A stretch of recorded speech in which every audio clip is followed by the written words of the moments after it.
Hare Krishna. Hare Krishna, Pranam, Jai Shri Prabhupada. Hare Krishna Maharaj, Dhanava Pranam, Shri Srila Prabhupada. Hare Krishna Prabhu.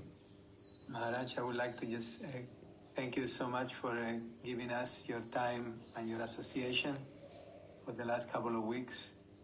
I hope it was nice for you also to teach this section of the Srimad Bhagavatam. And we will be giving you the links for the classes shortly. And we look forward for more in the coming years. Thank you, Prabhu. Hare Krishna Prabhu. Thank you for giving me some service. Always a pleasure, Maharaj. Hare Krishna. Okay. So we'll go on here. Om Jnana-timirandasya Gyananjana Shalakaya Chaksurmilitan Yena Tasmai Shri Gurave Namaha Shri Chaitanya Manobhistam Stapitam Yena Bhutale Swayam Rupa Kadamayam Dadati Swapadantikam Vanchakalpatarubhyascha Kripa Sindhu Bhayevacha Patitanam Pavanebhyo Vaishnavibhyo Namo Namaha Jai Shri Krishna Chaitanya Prabhu Nityananda Shri Advaita Gadadhar Shri Vasati Gaur Bhaktavinda Hare Krishna, Krishna Krishna, Hare Hare, Hare Rama, Rama Rama, Hare Hare. So welcome to our ongoing study of the Srimad Bhagavatam. Today we're on the 9th canto and we're looking at chapter number 24. Entitled Krishna, the Supreme Personality of Godhead. Right? So, you'll remember the previous chapter, we were hearing about Saibhya, that she was barren, she couldn't have a child, but somehow, by good fortune, her husband, Jamaga, that he had a blessing from the demigods, or he had some power to connect with the demigods, and the demigods were able to bless her so that she could become pregnant, and they had a child. So that child was Vidarbha. And that Vidarbha was the head of the Chaitya dynasty. So then, the first 5 chapters are dealing with, first 5 verses are dealing with the descendants of Vidarbha. From Vidarbha, different descendants came. And then 6 to 11, slokas 6 up to 11 describe about descendants of Krata, the son of Vidarbha. And so it goes on like that, the son of Vidarbha. Then after describing about the Chaitya dynasty, then we hear about the descendants of Vrishni. Vrishni is the son of Satvata. So the Vrishni is another dynasty. And then text 21 up to 25 describe about the different descendants of Devaka and Ugrasena. So we're coming closer to what we're really interested in. We're really interested in hearing about the appearance of Lord Krishna and the glories of Krishna's wonderful devotees, those great personalities who came to take part in the pastimes of Lord Krishna.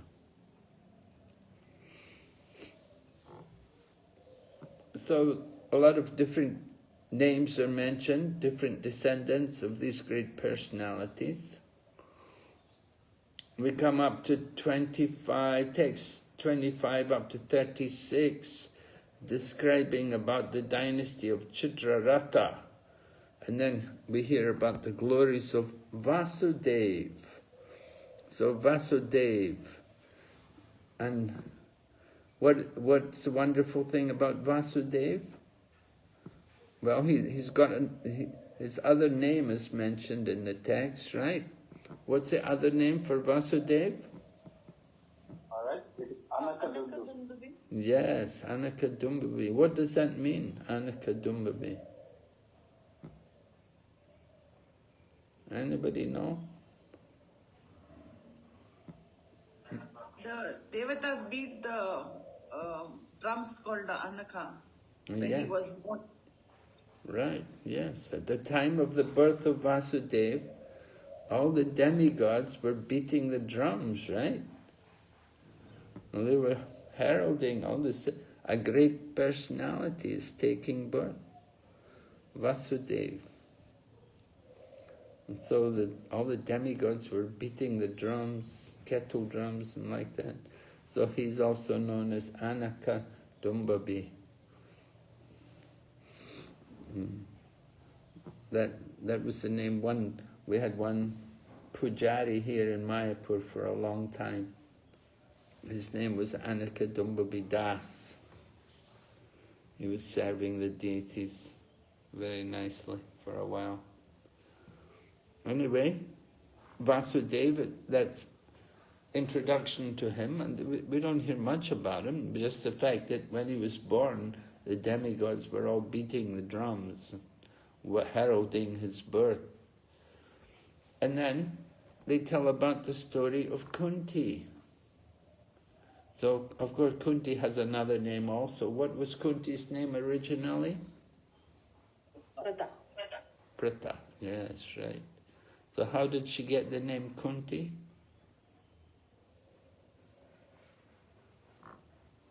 She was brought up by Kunti Bhoja. Yeah, Kunti Bhoja, right. He was a friend of... He was a friend of... Kunti Bhoja. Prita.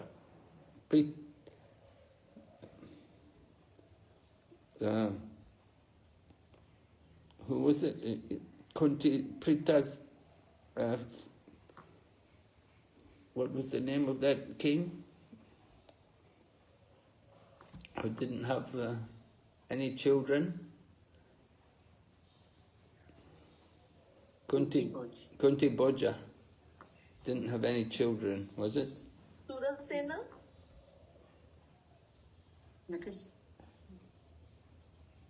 Father. Well, Prita's father was called, his name was also Kunti. Called Kunti or Prita. He was Kunti Bhoja, right? Kunti Bhoja, yes, Kunti Bhoja, but here they just say Kunti. Sura gave Prita to his friend Kunti. We would say Kunti Bhoja. Kunti Bhoja, this is in purport of 31. Sura gave Prita to his friend Kunti who had no issue, and therefore another name of Prita was Kunti. So, same name as the father. So then we're told how Kunti got some special blessing, that Durvasa was a guest at the house of Prita's father, Kunti. Kunti Bhoja, you could say. To avoid confusion, Kunti Bhoja was the father.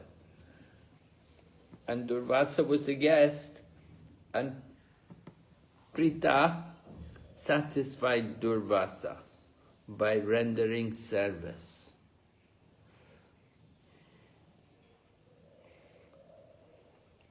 So serving the great souls, Durvasa is a great soul, and he'd come there to their home, and Prita served him.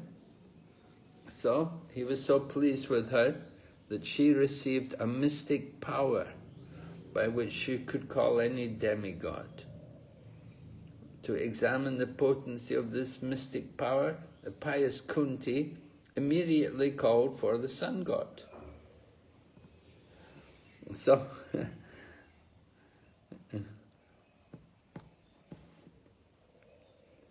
she wanted to see, naturally she was given some mystic power, she wants to try it out.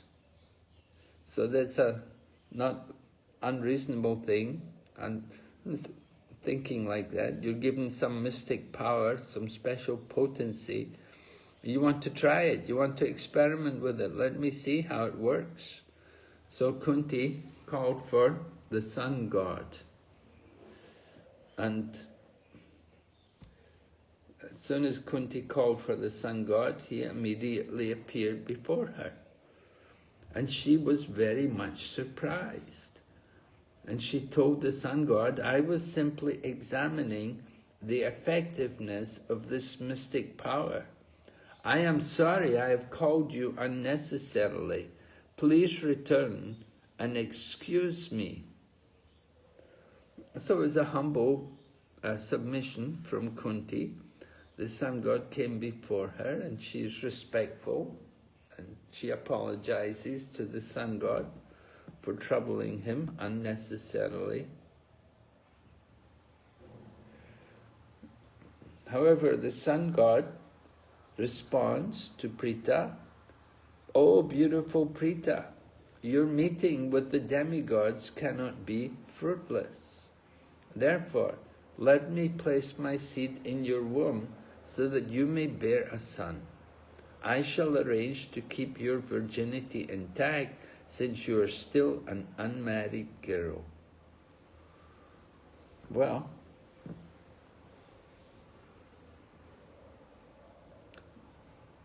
this is somewhat taking advantage of mystic powers. You could say the sun god's taking advantage of his power to enjoy or to give some benediction to Prita to give her a son.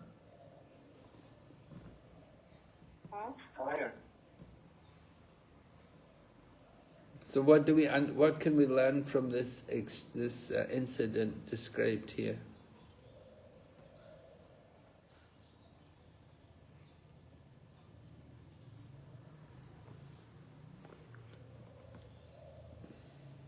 We have to be very careful before we ask for any benediction. Yes, that's We have to think. a good point. We should be very cautious. But she had not asked for any benediction, had she? But then just calling him itself, it means, no? Oh, yes, right. Because, well, yeah, Durvasa, she was a young girl, innocent, and Durvasa gives her that power. And so naturally she wants to just play with it, experiment with it, and see if it works. Yeah. You have to experiment. Yes, but When you don't know the results, no? You have to experiment that.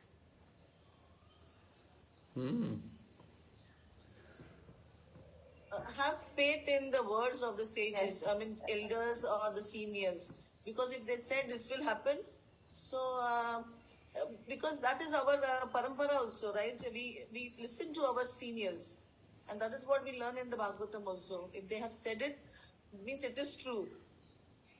Not everything should be experimented. Some faith has to be kept. what do you mean? What was said? So he said, right, that whenever you call on any demigod, they will come. Oh, okay. So yeah, I mean, if they will come. So I mean, and they are demigods. We can't disturb them just like that. You know, we need to know our position. At least Kunti Maharani was very elevated, but at least when seniors said, we have to have faith in that. The experiment phase is in the beginning. Before we surrender, we do all the experiment. We try listen to the classes of gurus and all. But once we have a mentor or something, after all the experimentation is done, once they say it, it is best to follow it. If there is any question, we can ask them, but not experiment with their, if it is right or wrong, or, talk to 100 people, or this person said like this or that.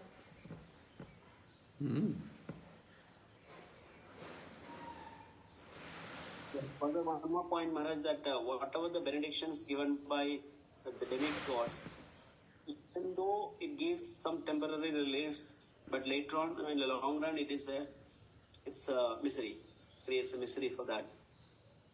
Even in this case, it's a misery from beginning.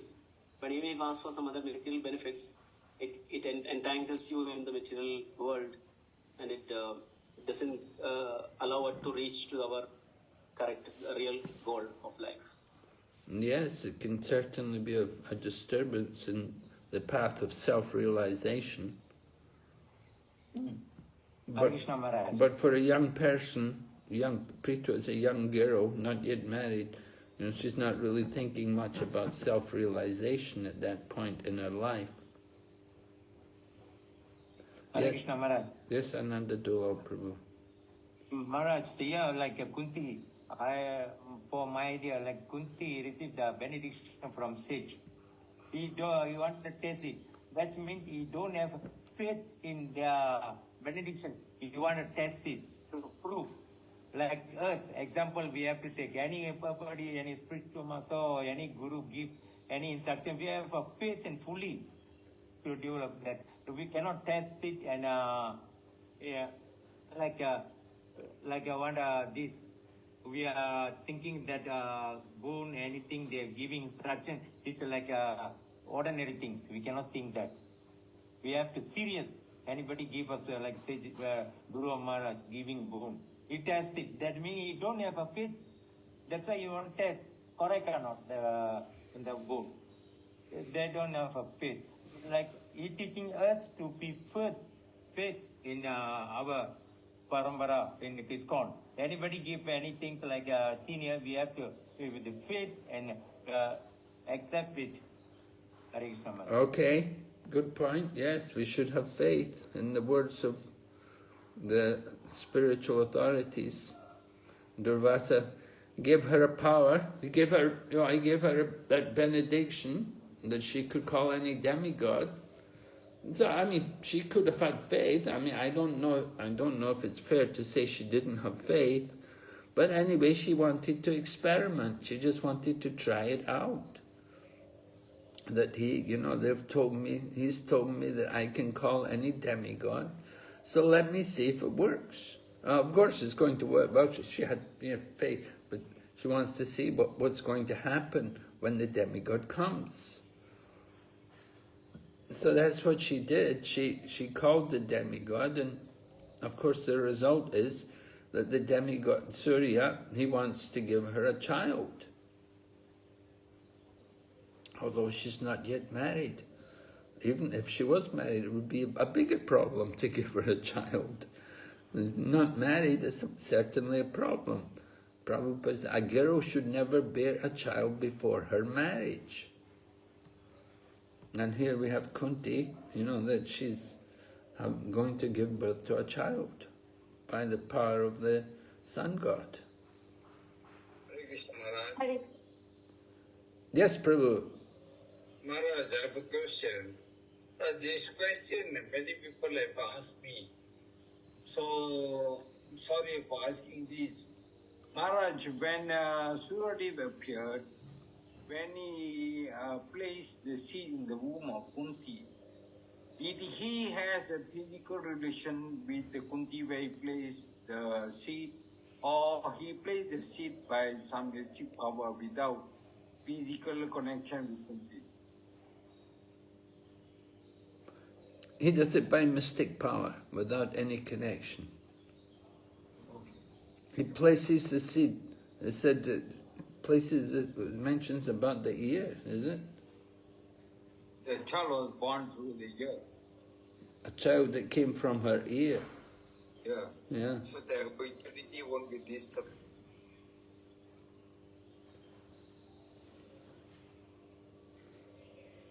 And of course that child was a very special child. He was with the Kavachas because he's the child of the sun god. Hare Krishna Maharaj. Maharaj, could I ask a question? Yes? Maharaj, here, like it's written in verse number 32, that the benediction that Durvasa Muni gave is...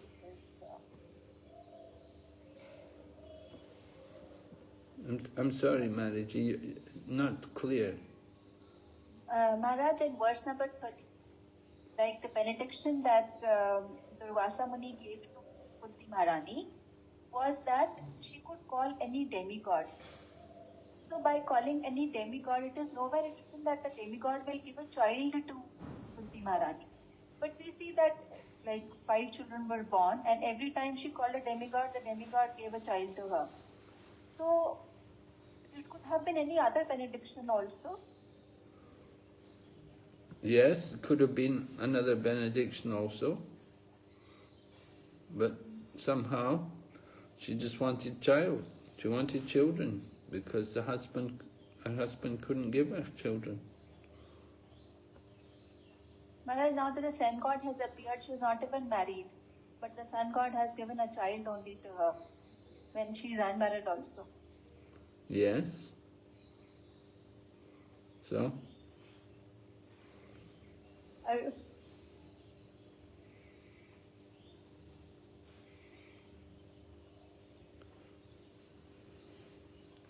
What she's supposed to do.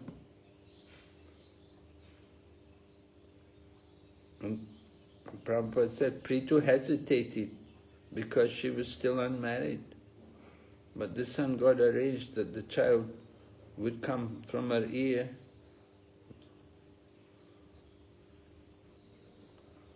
And the child came immediately, right?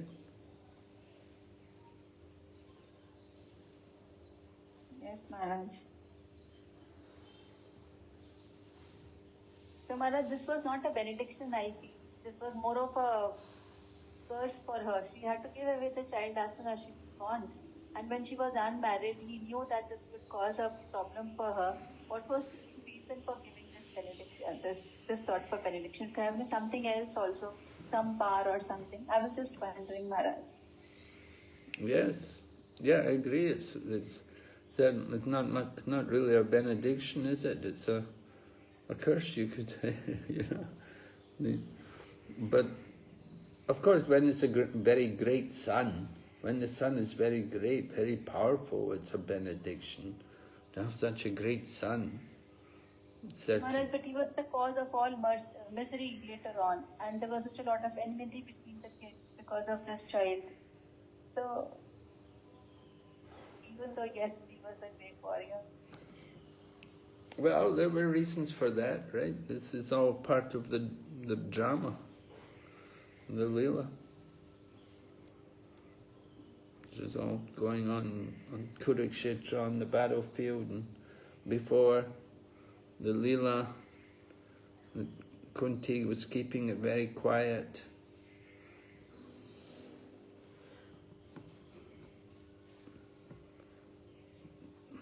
Yeah, certainly it caused a lot of politics, a lot of disturbance between the Kauravas and the Pandavas. Yes, Maharaj, and she could not even give her name to him. She could not even rear him. She had to give him away. Yeah, well, he was adopted. That often happens in these situations. The young girl, she's pregnant, she's not married, she's not able to bring up a child. Often the girl will give the child away for adoption, give it to other people who can take care. So Kunti did like that. She thought, let me at least, because I'm not married yet. So she put the child on a boat, let the boat go down the river, and then Adirat found the boat at the side of the river. He found the baby wrapped in blankets and he took it home because they had no child. So by the arrangement of God, you know, the child got a mother and father who wanted him, who wanted to have that child, who wanted to bring him up. If he'd been brought up by Kunti, well, Kunti's not yet married, it would have been more difficult.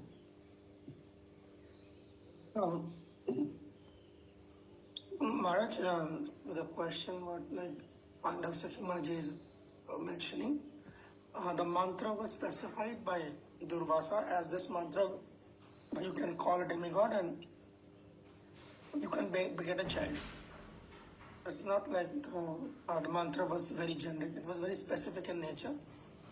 So that mantra was specifically designed in a way that you can get a child from the demigod. Oh, it was only for begetting children? Yes, and Kunti, out of her curiosity, tried to test that mantra whether it actually works or not, and as a result of that, she invited sun god.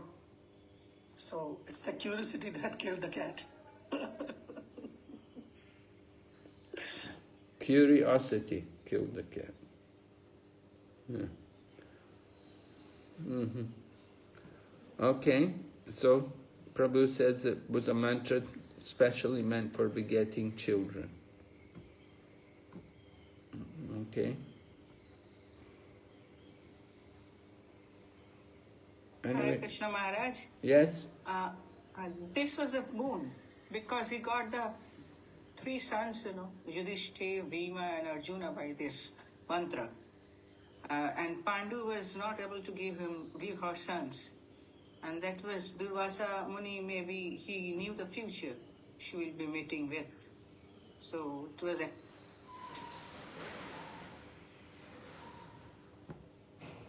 Yes, okay. Who knew the future?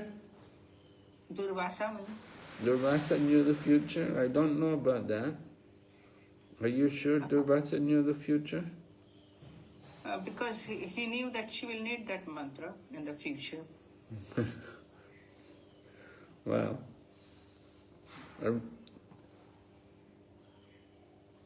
yes, she certainly made use of the mantra because the husband couldn't give her children.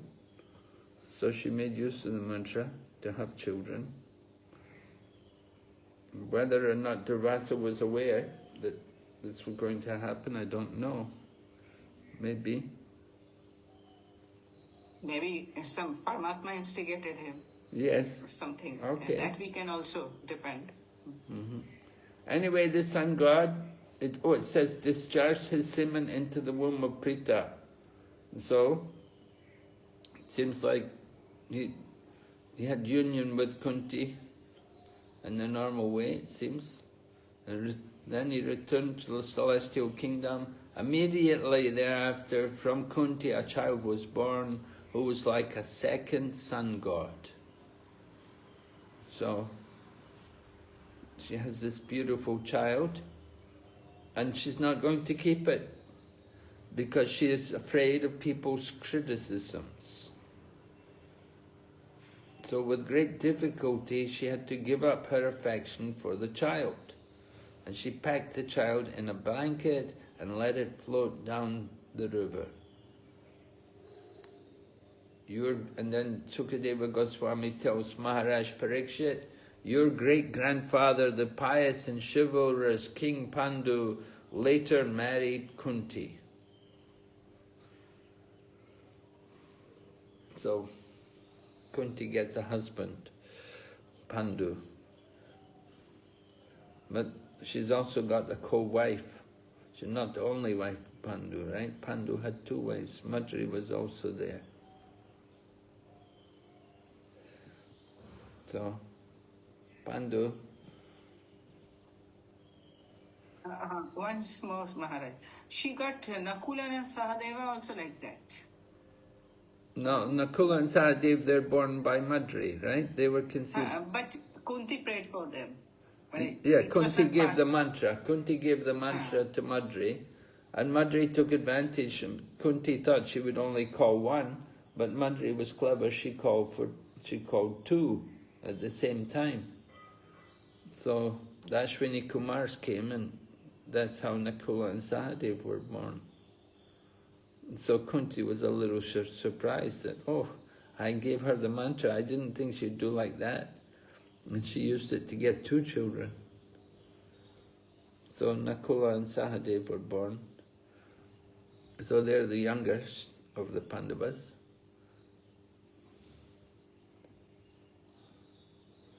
All right, so Kunti, then chapter goes on. Kunti has a sister, and her sister also gets married to king of Karusha.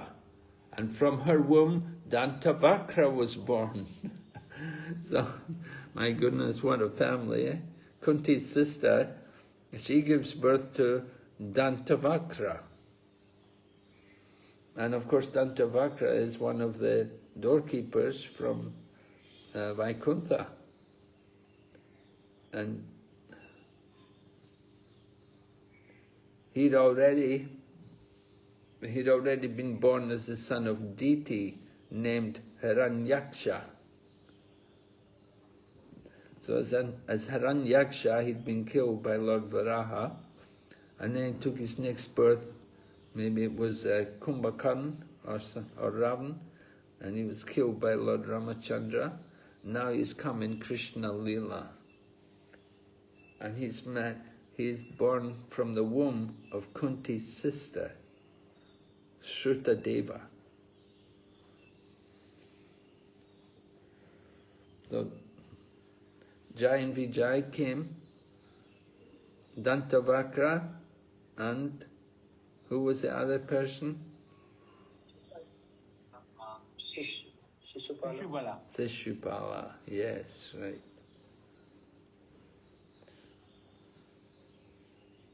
Okay. And then Drishtaketu, the king of Kekaya, married Shrutakirti, another sister of Kunti's. So Kunti had many sisters, and they were all married to different kings. Then text 39 says, another sister of Kunti, Rajadi Devi. And then we hear about the king of Chedi. And this king's name was Damagosh. So this is one of the friends of King Kamsa, right? And then, next in text 40, we hear about our friend Shishupala. The son of Shrutashrava was Shishupal, whose birth has already been described in 7th canto. So all these different people taking birth, they're all coming to take part in the pastimes.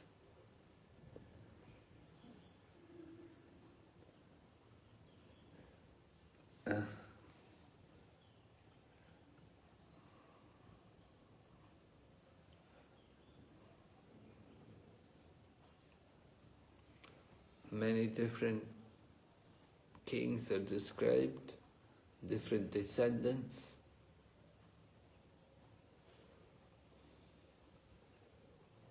And we come up, text 45 describes all were wives of Vasudeva or Anakadumbabi. Anakadumbabi, Vasudeva had several wives. 1, 2, 3, 4, 5, 6, 7. Well, 7 are mentioned here. Said Devaki was the chief. So although there'd be many wives, there would be some superior, there would be some rank, order, not that they were all of equal power. Some were more powerful than others. And Devaki was the prominent wife there. She was the chief wife of Vasudeva.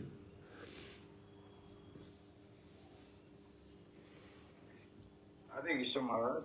Maharaj, when Vasudeva was imprisoned by Kamsa, Rohini, she was with Sudha. How about other wives of Vasudeva Maharaj? She mentioned there are 7 wives of Vasudeva. So we know Rohini was with Yasuda. How about other wives, Maharaj? Where were they when Vasudeva was in prison? Well, I would imagine they'd have them in hiding. Just like Rohini, Vasudeva sent Rohini over to Gokul, to the home of Nanda Maharaj. Yeah. Because he didn't want anything to happen to her. So similarly, the other wives with their sons would also be sent away different places to take a low key, not to be prominent.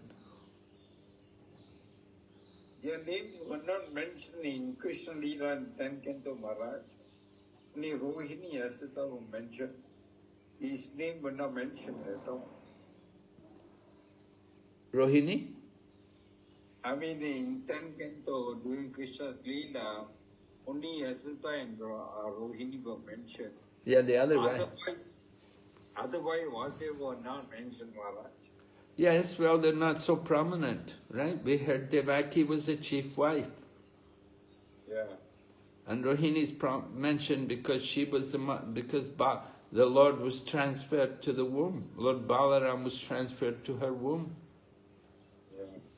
So she had some part to play. But the other wives, they're not playing any part, really. So they're not mentioned. They've been mentioned here in the 9th canto. They're not in the 10th canto. 10th canto is in relation to Lord Krishna. They didn't have any real involvement with Lord Krishna.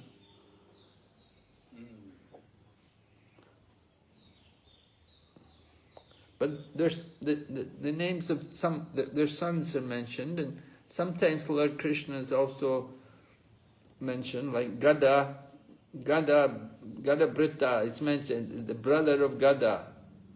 Gada is mentioned, is here, by the womb of his wife Rohini, begot sons such as, these are all sons of Vasudeva. So Gada is one of the sons of Vasudeva from the womb of Rohini.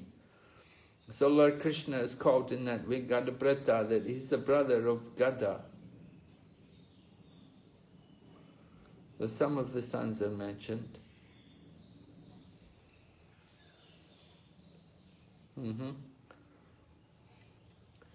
So Rohini Nandana Jai Baladev. Right?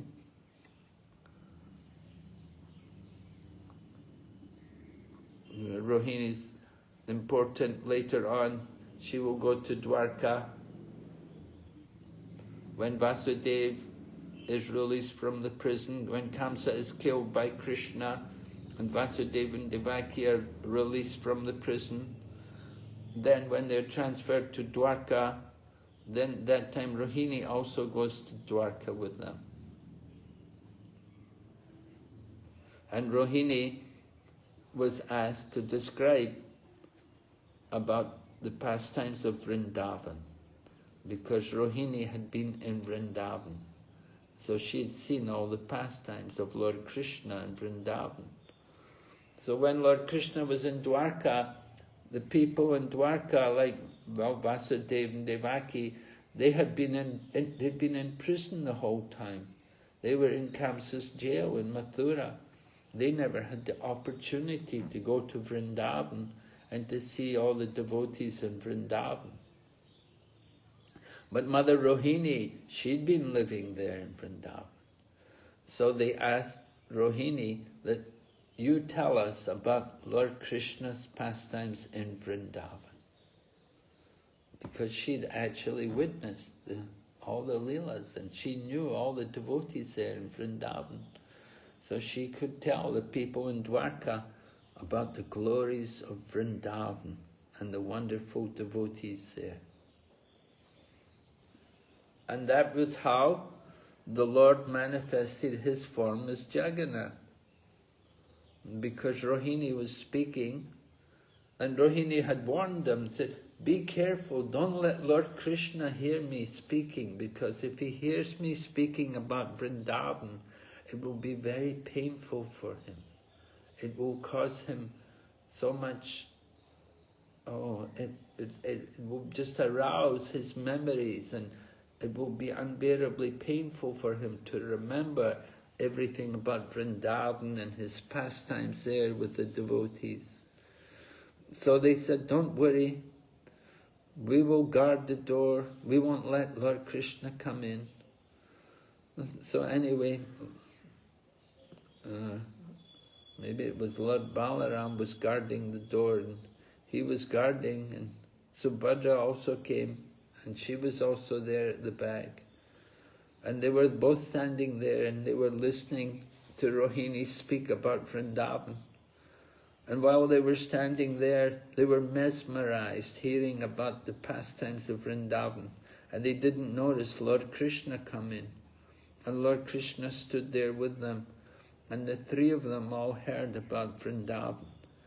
And hearing about Vrindavan, their eyeballs became dilated, and their arms and legs shrunk into their bodies. And in this way, they revealed that form as Jagannath, as we know the Lord as Jagannath, Baladev and Subhadra. This is the Lord, the form of the Lord, in ecstasy, hearing about Vrindavan, while he's in Dwarka. And this was Rohini. Rohini was the one speaking. She was telling them about Vrindavan.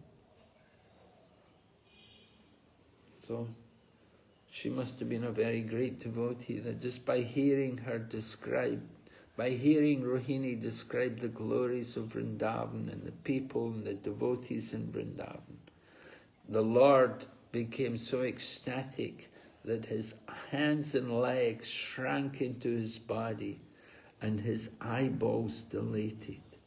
It was so overwhelming. The ecstasy was so great. Right? So there was some purpose in Rohini being there in Vrindavan.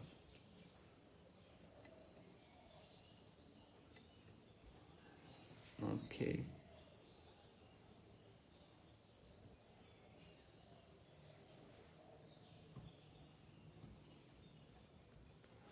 Then we hear about the different descendants from the different wives of Vasudeva. Pururavi was one of the wives of Vasudeva, and we hear about her 12 sons. And other wives are also mentioned. Madira, Bhadra, Kaushalya. Then next one, another of Vasudeva's wife was Rochana, and her sons. And then a wife was called Ila, and by her he also begot sons.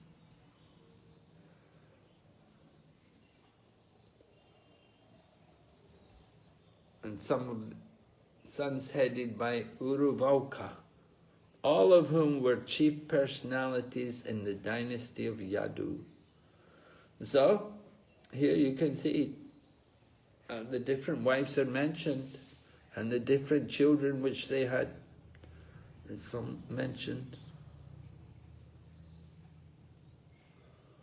The text 50 is still describing about Vasudeva's wives. Another wife, Drita Deva, and came a son, Viprishta. And then another wife, Santi Deva, another wife of Vasudeva.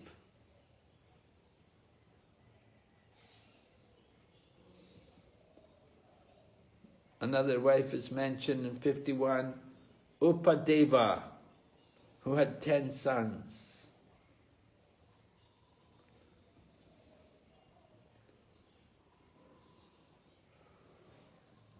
And then 52, in the womb of Devarakshita, 9 sons were born, headed by Gadha.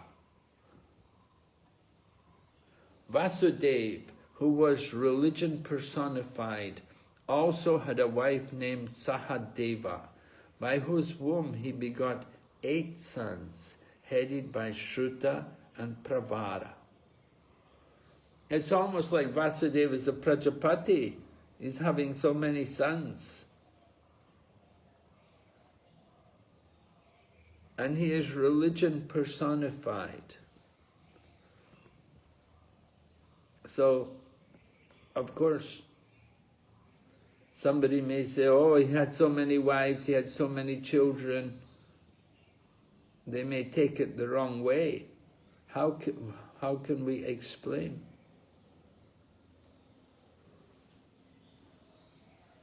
How would you respond? Someone says like that, oh, this person, Vasudeva, you say he is religion personified. How is it possible if he is religion personified, he could have so many wives and so many children?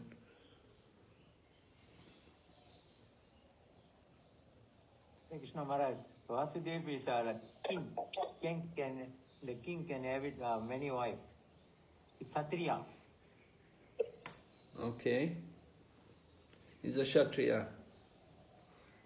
Well, he's not a Maharati.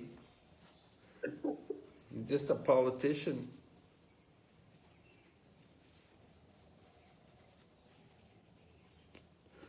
Does he need to have so many wives? Usually that Satriya will have many wives. Is it? According to Satriya principle, they can have it. That's my idea. They must have a lot of wealth to maintain them, huh? Yeah.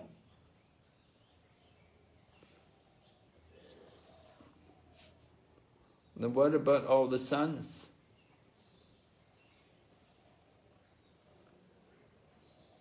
Do they need to have so many children?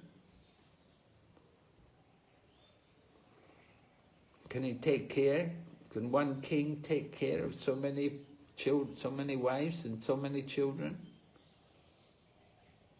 Yes, Maharaj. They can. They can? Yes. They are capable of maintaining many wives and many children. They hire brahmanas to take care of, or they hire maids, is it, to take care of all the children?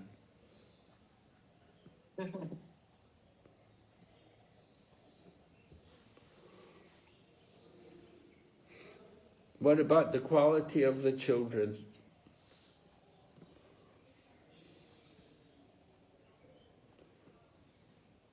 Will they be? In those days, even kings, the sons of kings would also go to Gurukul and learn just like everybody else. So they were taught very well from childhood.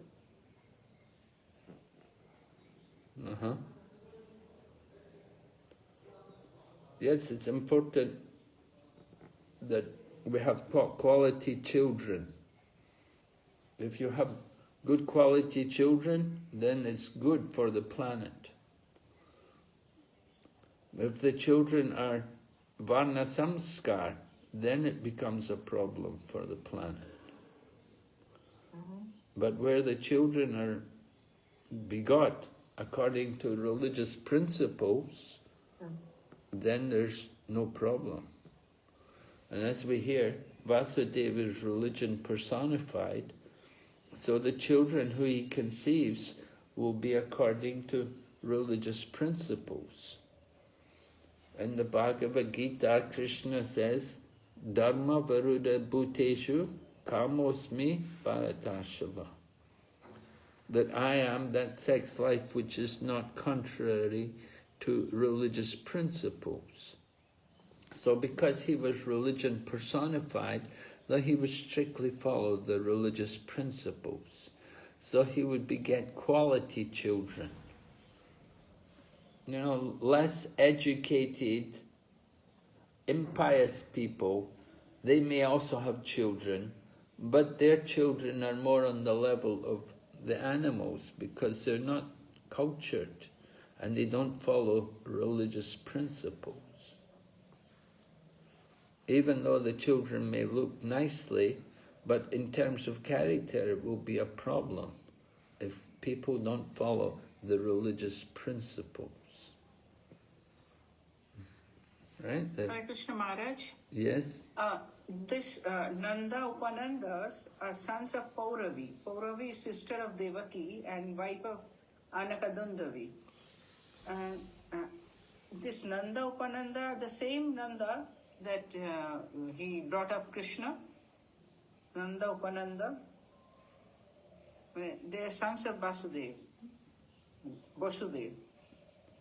Sons of Vasudev.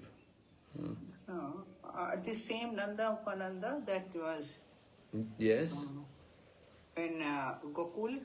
Yeah, I would think so, yes. They were sons of Vasudev, Nanda.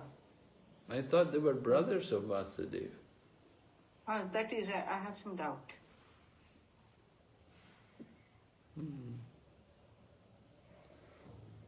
Yeah, as I understand it, they were the brothers, right? But here is Pauravi and a wife of Vasudeva. Maybe some other people. Okay. Difficult to understand everything. Anyway, here, next text. The 8 sons born of Sahadev, such as Pravara and Shruta, were exact incarnations of the 8 Vasus in the heavenly planets. Vasudeva also begot 8 highly qualified sons through the womb of Devaki. And so then their names are mentioned. And of course, Sankarshan is mentioned, the controller and serpent incarnation, Lord Sankarshan. He was the 7th son in the womb of Devaki. And the 8th son was the Supreme Personality of Godhead himself, Krishna. The highly fortunate Subhadra, the one daughter, was your grandmother. So Vasudeva had 8 sons and 1 daughter that conceived in the womb of Devaki. Is it? Does Subhadra come from the womb of Devaki? Subhadra? She came. Yeah, Subhadra coming.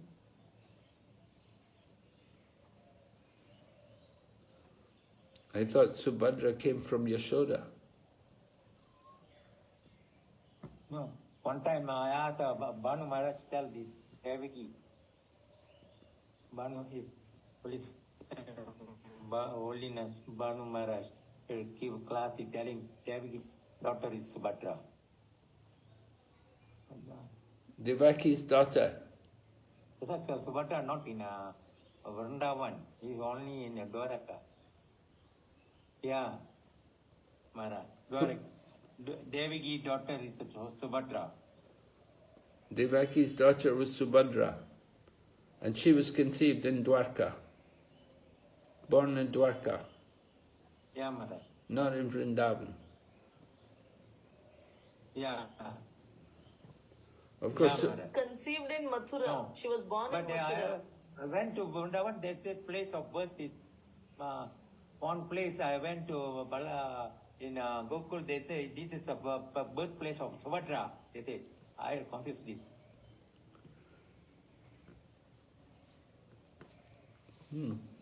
Birth of Balaram, from that 100 meter is a birthplace of Subhadra. No. Where is this? In Vrindavan, Gokul, nearby the Gokul. Anyway, Subhadra is described as as the only daughter from the womb of Devaki by Vasudeva. There were 8 sons and 1 daughter.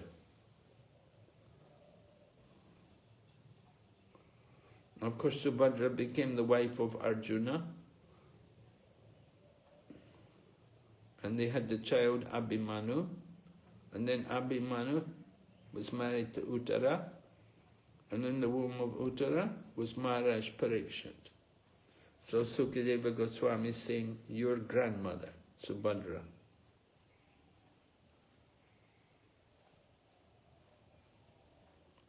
So Prabhupada in the purport points out that Krishna is not an incarnation. Krishna is the Supreme Personality of Godhead. He is the source of all the incarnations. There are avatars and avatari. Avatari means that person from whom all the avatars come.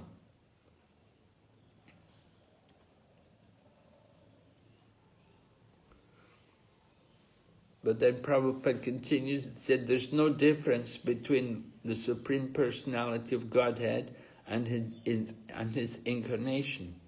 Krishna is the original Supreme Person. Incarnation is only a certain percentage of the potencies of God. The complete Godhead is Krishna himself, who appeared as the 8th son of Devaki. Right? So there are many different incarnations, all come from the Lord, and they possess different potencies. Some are partial, some are more, some have more potency, some have less.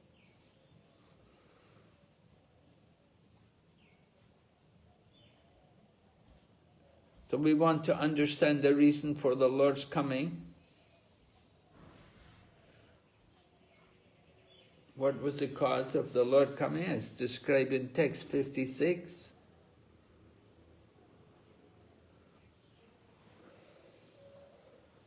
When the principles of religion deteriorate and the principles of irreligion increase, then the Supreme Controller appears by his own will.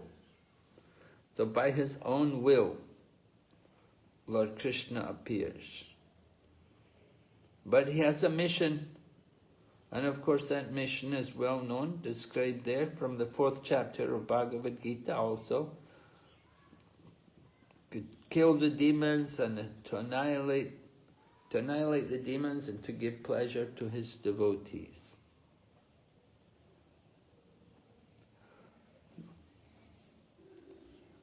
So then Prabhupada continues, he said, the Lord has appeared in Kali Yuga. He said, people are very sinful. They have no idea what is spiritual life. They live like animals. So Chaitanya Mahaprabhu had to teach the Sankirtan movement. He said he inaugurated the Hare Krishna movement. And Prabhupada said this is not different from Krishna. If one associates with the Hare Krishna movement, he's associating with Krishna. So people should take advantage of chanting Hare Krishna mantra and get relief from all the problems created in this age of Kali. So age of Kali, right? Ocean of faults, but just by chanting Hare Krishna, you can get all perfection. Srimad Bhagavatam, that's Srimad Bhagavatam, 12th canto, is it?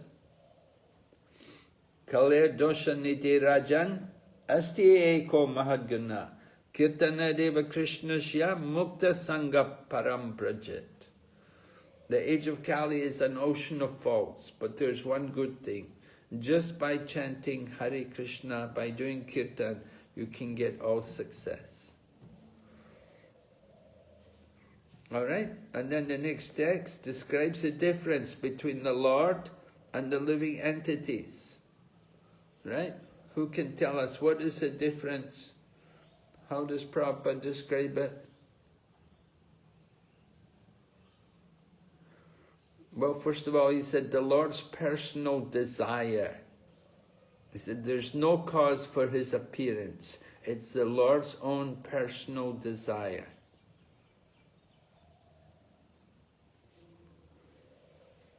So what's the difference between the Lord and the living entities?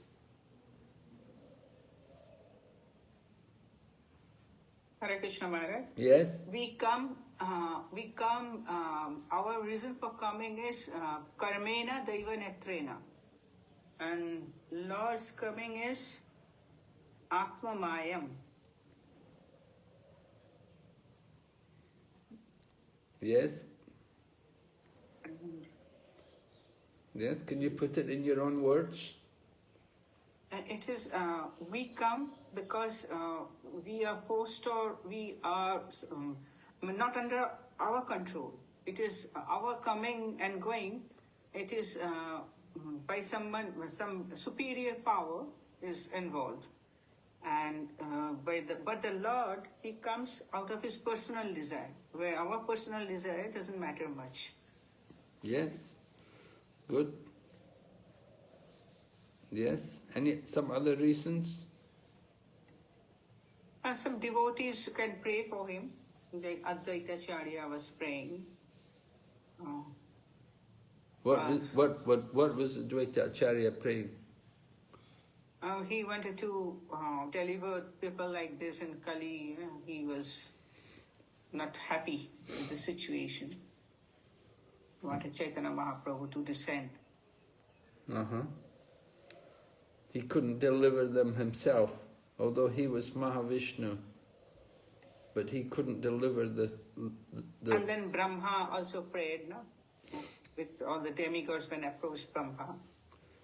He prayed Lord Krishna to come.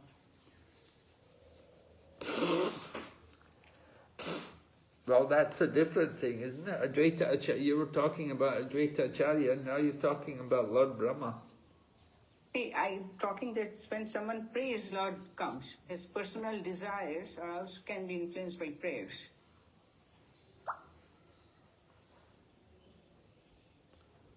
Okay.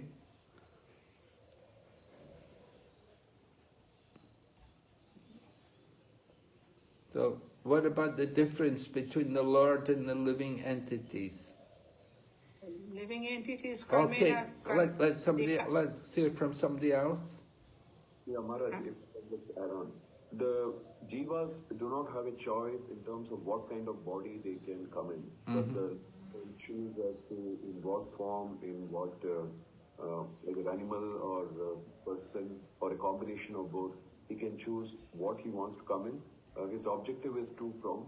One is to save his devotees and to, annihilate the demons. That's the primary objective, or re-establish religion. Yes.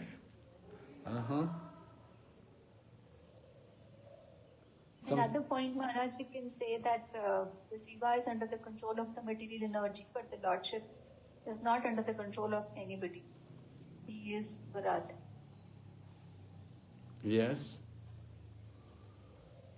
Jivas are dependent, Lord is independent. Yes. Right. In the purport of text 58, Prabhupada brings up the point, he says that the Lord possesses unlimited potency for pleasure, and the living entities have a limited pleasure potency. So the Lord, He has unlimited potency to enjoy, but our potency is very limited. We both want to enjoy, but what we're able to enjoy is different, on a different level. So, trying to understand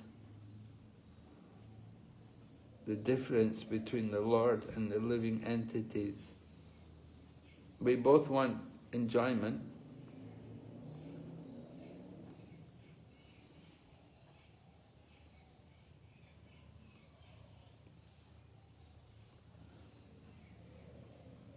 We try to enjoy independently without Krishna. And when we try to enjoy independent of Krishna, then what happens?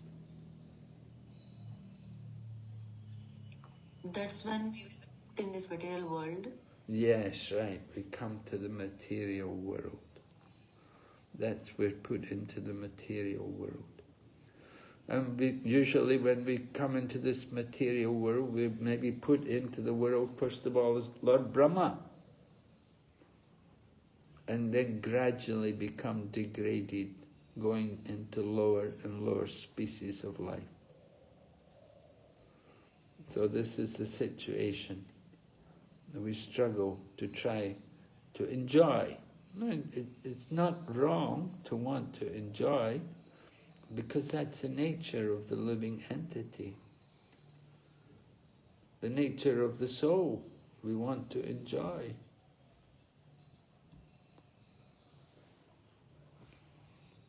But our potential to enjoy is very limited.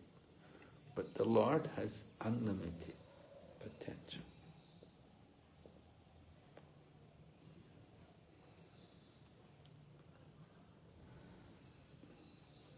So what is the purpose of the creation?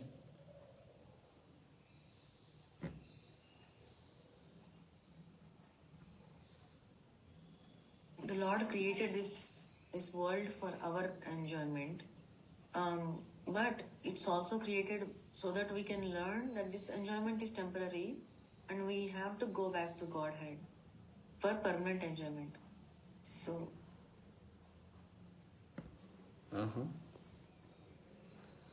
Anyone else?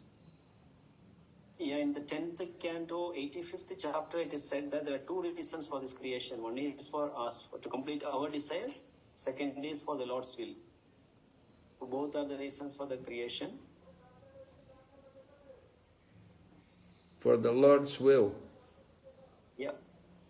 Why does the Lord will to have a creation?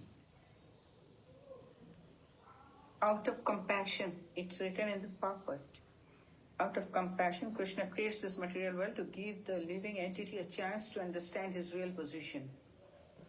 Okay. Yeah, to understand our real position.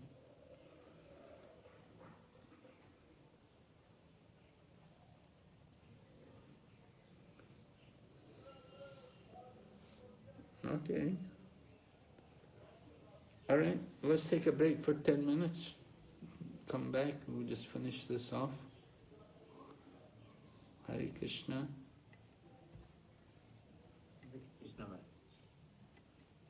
Recording stopped.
Hare Krishna. Hare Krishna Maharaj. Welcome back. All right, just to go through what's remaining here in this chapter, which is the last chapter in the canto. Anyway, Sukadeva Goswami is describing about Vasudev's... Recording in progress. We're hearing Sukadeva Goswami describe about Vasudev's different wives and the different descendants, their different children.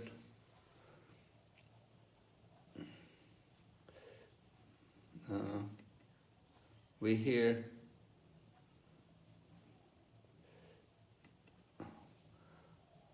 we've got the Vasudev's sisters was described, text 37 to 40, and then 40 to 44 describes the descendants of Vasudev's brothers. Then 45 to 55 describe the different descendants of Vasudeva. And then the chapter concludes with hearing about, well, 56 up to 62 reasons for Lord Krishna's appearance. We were discussing some of these different reasons. Lord Krishna's appearance. Was it his own sweet will? Certainly, the Lord is independent. He can do whatever he chooses.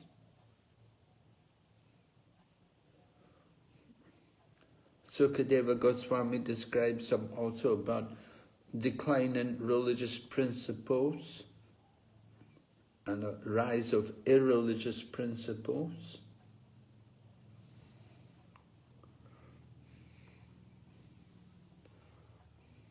Re-establishing the religious principles, we could say, is one of the reasons for Lord Krishna's appearance.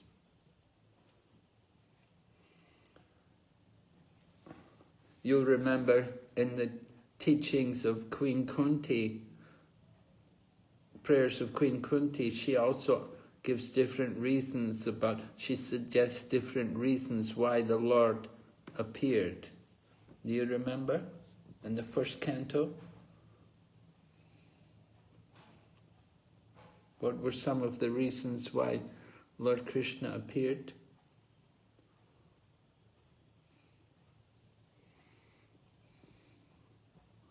Someone? Do you remember? What did Queen Kunti say?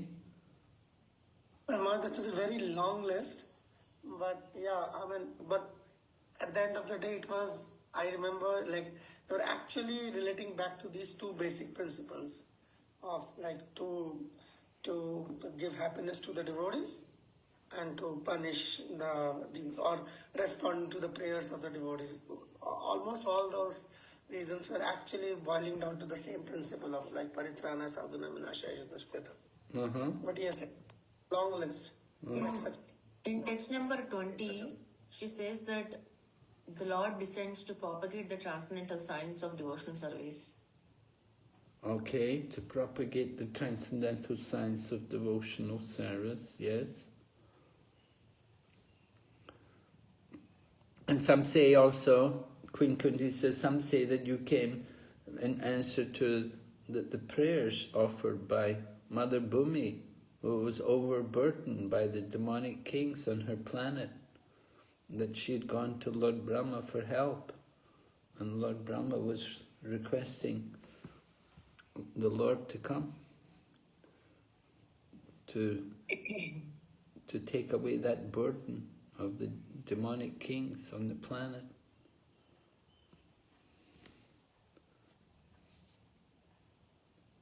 Yes?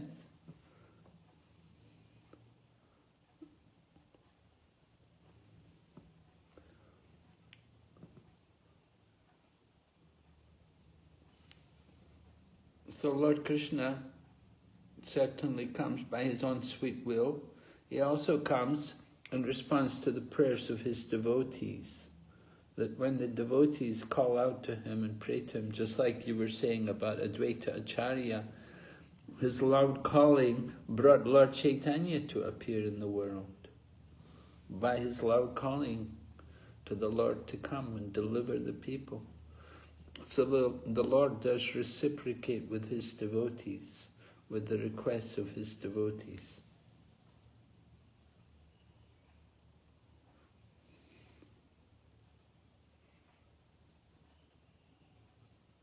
Maharaj, in text number 35 also, Bhakti Maharani is saying that you appeared for the sake of rejuvenating the devotional service of hearing, remembering, worshipping, and so on, in order that conditioned souls suffering from material pangs might take advantage and gain liberation. Jai. Yes, very nice verse. All right, so in this particular chapter, Sukadeva Goswami was saying the Lord's appearances by his own sweet will and to give pleasure to the devotees and kill the demons.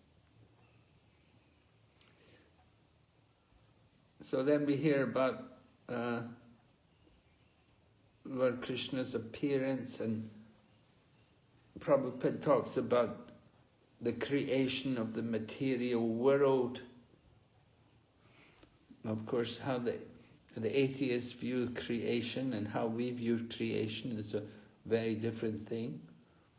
For the atheists, they don't believe really in creation, they believe in evolution. Creation means a creator, so they don't like that word.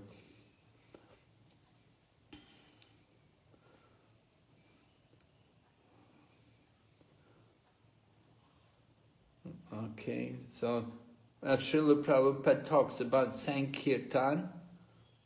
Do you recall any special comments Srila Prabhupada made about Sankirtan in this section of the Bhagavatam?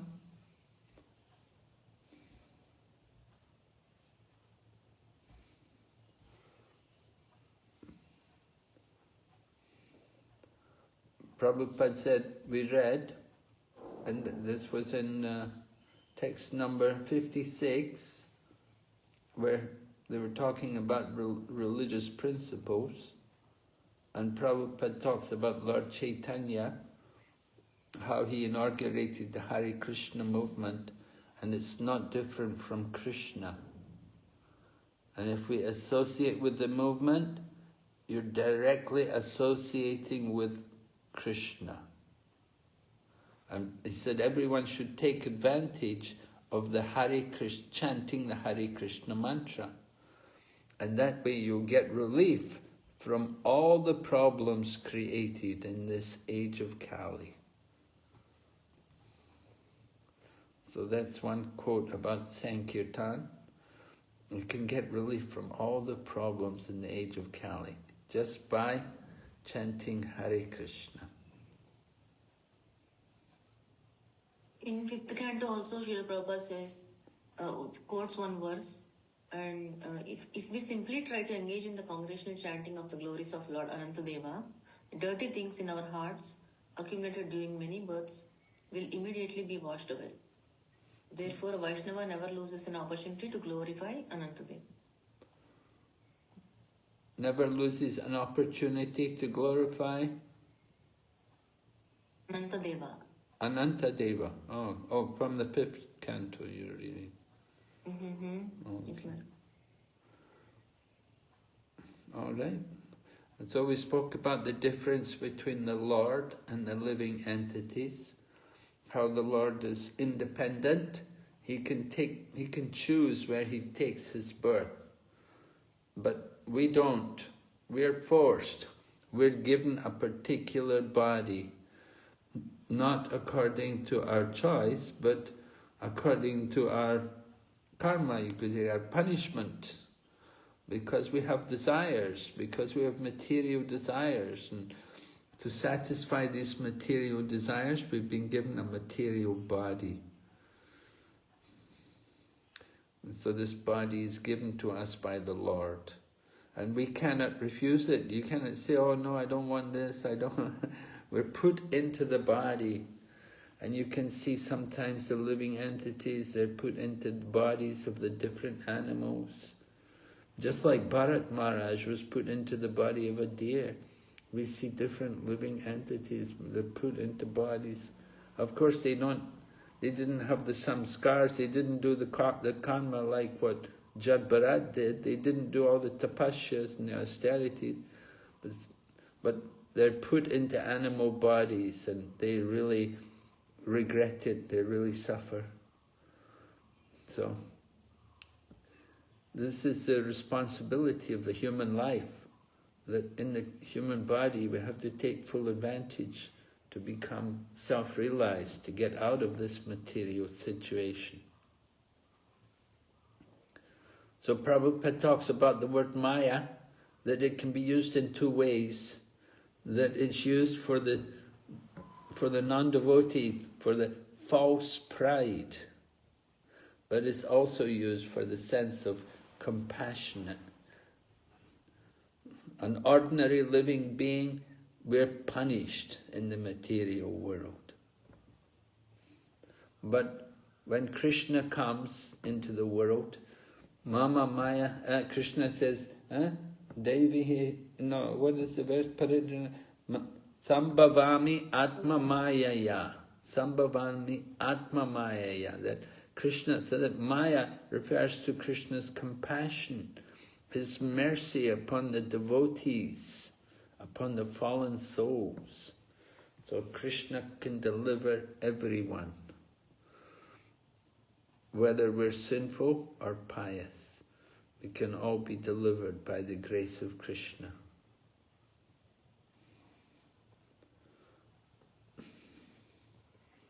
So Krishna uses the material energy. The material energy is that Bahir Anga Shakti, the external energy of the Lord. It's not very dear to the Lord. Right? How is it described in the Bhagavad Gita? The material energy?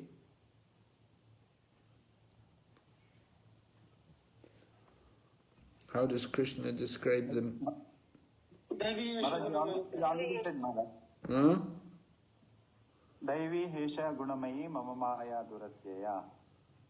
Yeah, what's he saying? That external energy of mine is very difficult to overcome. But those who are surrendered to me, they can easily cross over it. Okay. That's what he said. I was thinking of the other... Combination of three. Huh? It's also a combination of the three modes of material nature. Uh-huh. It's also the combination of the elements of the material nature, the 8 elements. Bhumera Ponan Lovayu, Kammano Buddharevacha, Ahankara iti yame, Bina Prakriter Ashtada. So it's described as Bina, separated Prakriti. It's a separated energy. It means it's not very dear to Krishna. It's a separated energy. Just like a man may have a wife, they may be separated from each other. So the relationship is not very sweet, not very nice. So separated.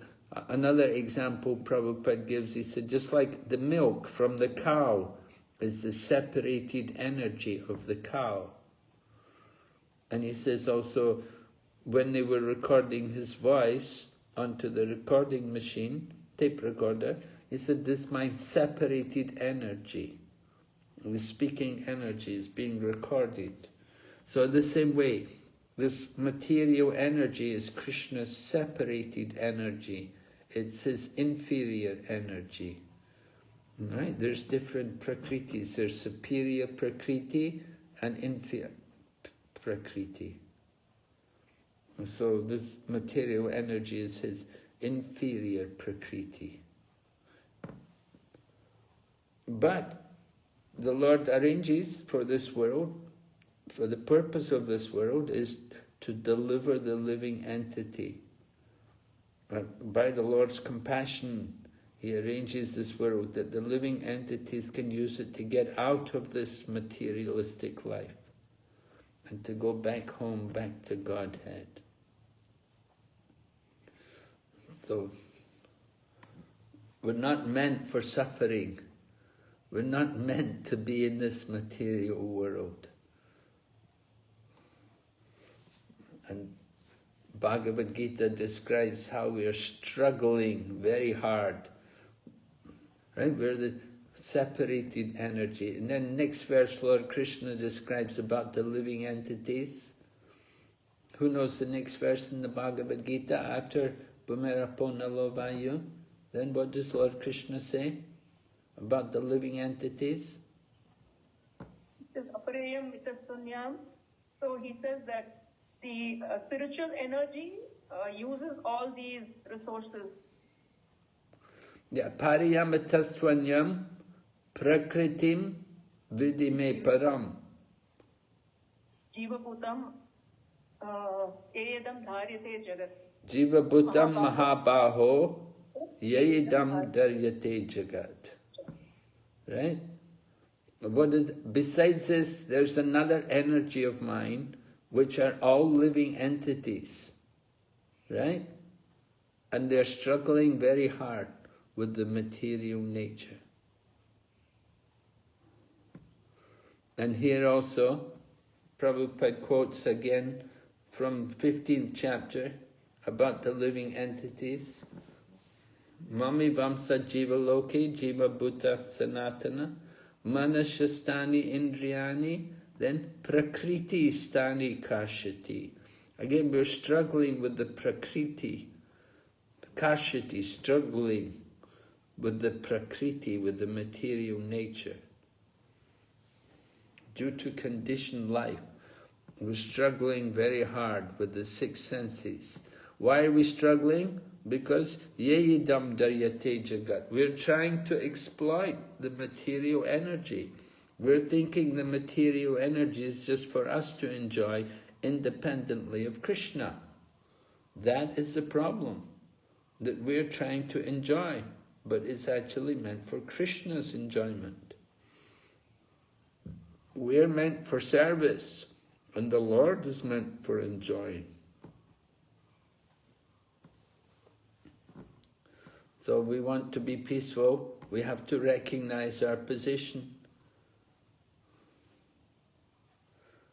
Prabhupada says there's a great struggle because the living entity is conditioned by material nature. We're under the control. Prakrite kriyamanani gunai karmani sarvashaha. Right? The bewildered spirit soul, under the influence of the material nature, what does he think?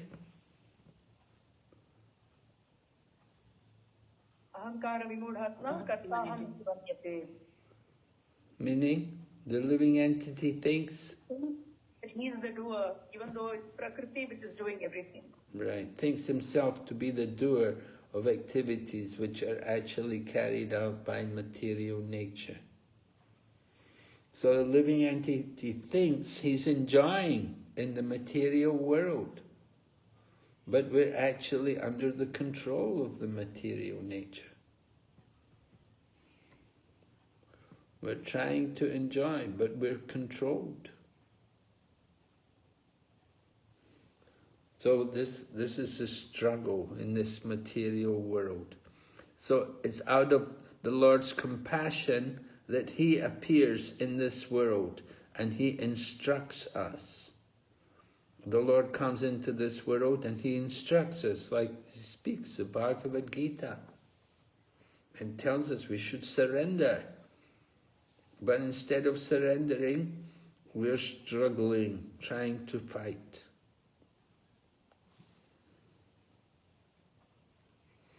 So the Lord creates this material world to help us to understand our real position. We should understand our relationship with Krishna. So this is, Prabhupada said, this is Brahma Jignasa. This is spiritual knowledge.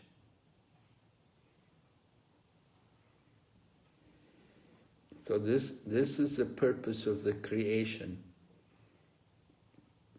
To stop this birth and death and to take us out of this material existence.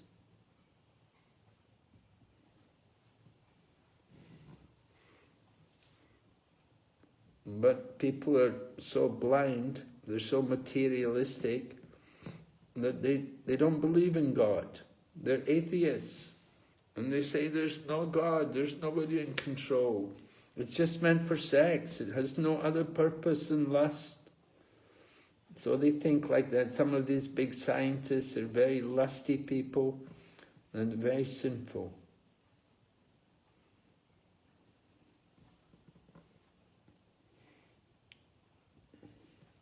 So the world was created to help us all to get out of this condition.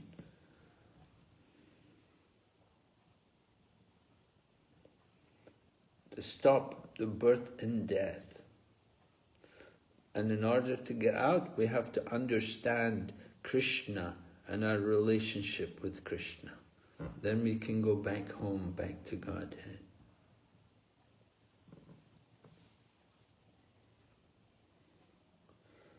All right? So then text 59 goes on, speaking about demoniac people who are opposed to theistic science. And they may rule different kingdoms, they have their kingdoms, they have their power, they have their armies. And Prabhupada said, Lord Krishna arranges that these people will have more and more power, and then they fight with each other and they will kill each other. And this way the devotees will have a chance. This will give us an opportunity to advance in Krishna consciousness. The demons fight and they can kill each other.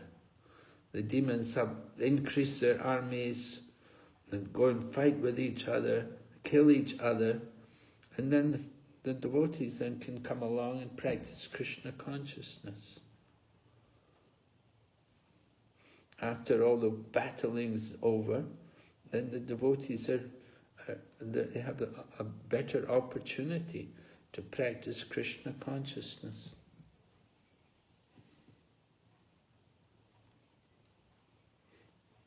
So Prabhupada discusses what is the duty of the king. He said the real duty of the king is to see that the people can advance in God consciousness. Of course, difficult to tell them like that. If you tell a king like that, they don't like it. There was one girl, one American woman, she'd gone to Africa to do missionary work. And she tried to tell one ruling military man that he should try to make the people Krishna conscious or God conscious. And he got angry and he killed everybody. And she also got shot and died. So these things happen. So the Brahmanas, they are trying to teach Krishna consciousness. They're meant to give spiritual knowledge, and the cows are meant to give milk. And by giving milk, then you can get the mode of goodness, good for the body, develop a good brain to understand spiritual knowledge. So these two things are very important in the society. We need people with spiritual knowledge, like Brahmanas, and you need cows. And then there should be nice cooperation between everyone. The Vaishyas are meant to farm and produce food, and the Kshatriyas are meant to follow the orders of the Brahmanas and manage the people.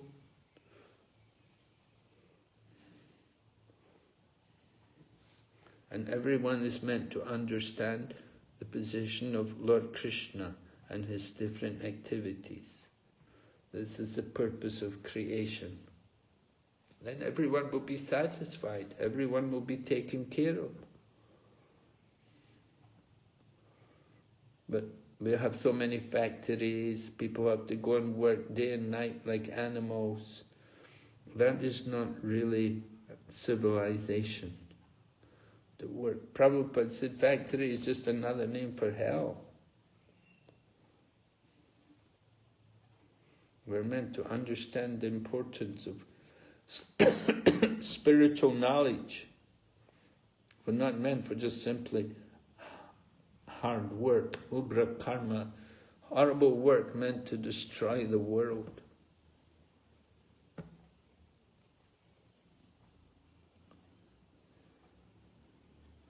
So Srila Prabhupada says that, people may oppose our Krishna consciousness movement, but they get involved fighting with other people, other demons come along and they fight with each other. And this way, they both get destroyed. And then the devotees, then they can continue to practice their Krishna consciousness peacefully. And both the demons get annihilated.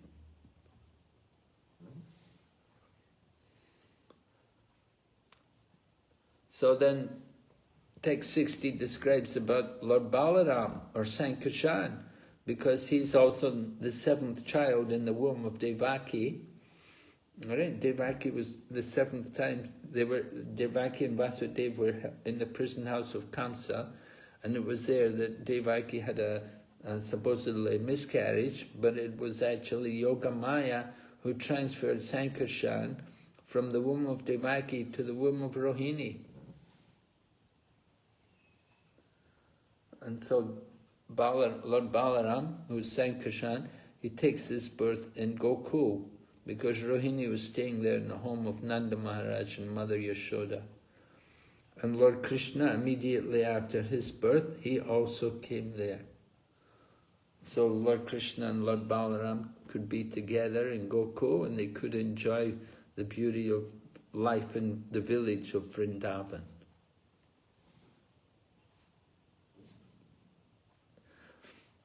So Sukadeva Goswami said the activities of Lord Balaram are beyond the comprehension of even people like Lord Brahma or Lord Shiva.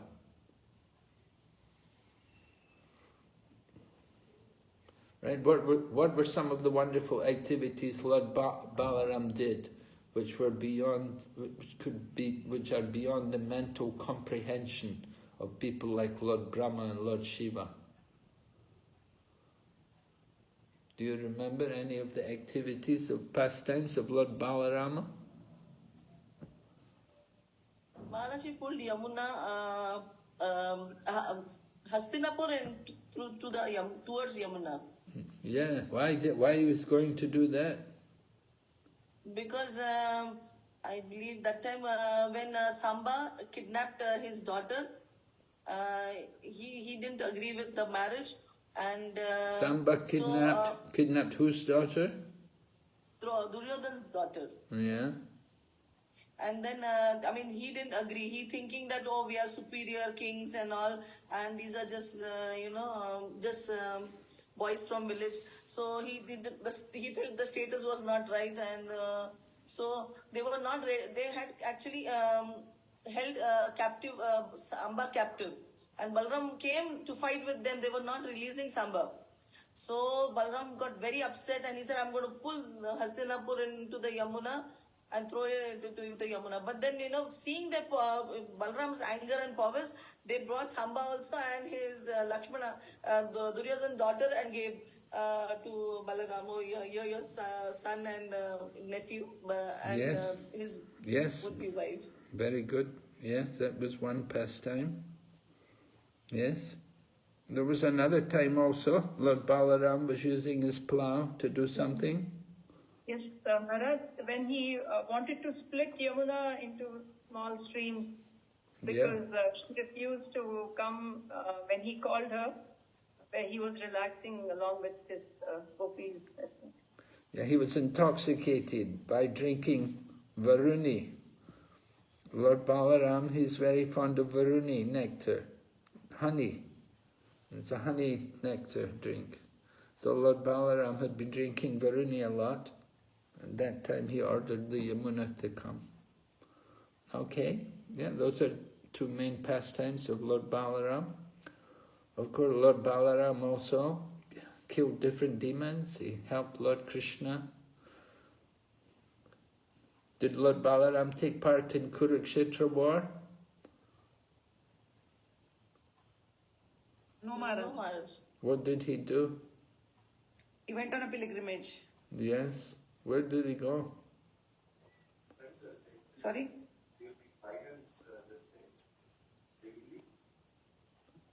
Where did... Maharaj, when pilgrimage, he killed Romaharshana Sutta with the blade of grass. Yes, he went to Naimisharanya. And he wanted to avoid fighting in Kurukshetra, but when he went to Naimisharanya, he ended up killing Romaharshana Sutta. Yes. Okay. So he performed many. Maharaj. Yes? I heard Balaram also go to the south also to visit many temples in south. Like Mahaprabhu visit, he visit in form of Balaram. That's why in form of Nityananda, he didn't go to visit their temples. Mahaprabhu only went. A story, somebody is telling story to me. It's true or Maharaj? Well, I heard that he went there again because he'd been there before. He wanted to go again. I heard he did go. He travelled around for the holy places for several years. As Lord Nityananda, as a young boy, he was with a sannyasi, and the sannyasi took him many places. And they travelled to many holy places. And then they came back to Vrindavan. And he came to Vrindavan and he saw nobody was chanting Hare Krishna, nobody was doing kirtan. And they said, where are all the devotees? They said, they're all in Mayapur. And so Lord Nityananda also came to Mayapur. Thank you, Maharaj. All right. Maharaj, there is also Balaram, as in Vrindavan he killed Dhenukasura. Yes, right. Killed Dhenukasura, yes. And Maharaj, there is also another pastime in which Lord Balaram married Revati. She was from an earlier age and she was very tall. So he used his plow to reduce her height. So that this was a pastime when her father Kakutimi went to Brahma that there is nobody who is suitable for my daughter. So whom should she marry? And Brahmaji was listening to some music or something, and so they had to wait. But the time in those Brahmaloka and earth is very different. So by the time they came back to earth, when Brahmaji told them that Lord Balaram and Lord Krishna are there on earth and you will get the proper match for your daughter. So when they came back, the world had changed, what they had left earlier. So earlier they were tall people, now people very short. So when they went to Balaram and requested for marriage, Lord Balaram's height was less than Revati's.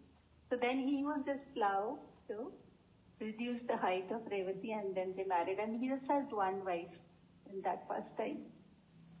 I heard he had two wives. Is it not? I'm sorry.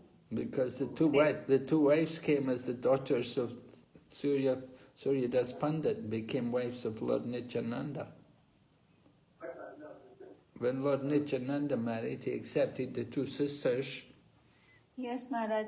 Lord Balaram had Revati, and what was the other wife, Maharaj? I don't remember. Varuni. Varuni, yeah. Varuni. Yes, ma'am. Thank you. And also he killed Dvivida the gorilla. Yes, the Vidakara, he killed also some other demons, yes. Okay, so Lord Balaram ki jai. So Lord Balaram came as the seventh child, and then the eighth child is Lord Krishna, the Supreme Personality of Godhead, Lord Krishna.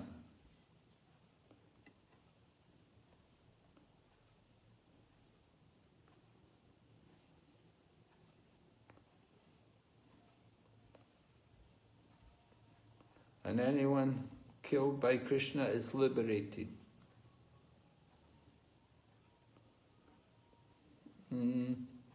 Let's see. Then 62, we hear about the glories, hearing the glories of Lord Krishna, that the devotees are immediately freed from material desires. And we're also able to give up fruitive activities. It's the power of hearing Krishna Katha, right? We heard yesterday, Shrimvatam Swakata Krishna Punya Shravana. Redi Antastohya Badrani Vidunoti Sur. Sri Krishna, the Super Soul within the heart of all living entities, cleanses the desire for material enjoyment from those who relish his message, which is in itself virtuous when properly heard and chanted.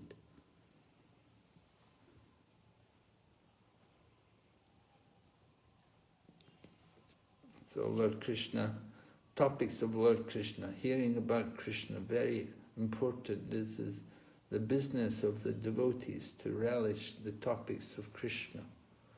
We want to hear this, the message of Bhagavad Gita, Srimad Bhagavatam, to take away our attachment and our interest in the material world. We need to have some higher taste. We need to have some higher purpose in life.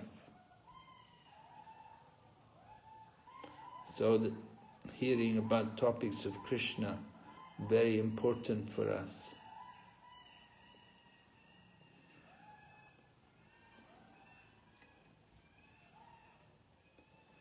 Prabhupada talks about how people are trying to oppose our movement because so many young people are taking an interest in Krishna consciousness. In Prabhupada's time, it was devotees in Europe and America, and nowadays it's more in countries like India, a lot of young people taking interest in Krishna consciousness.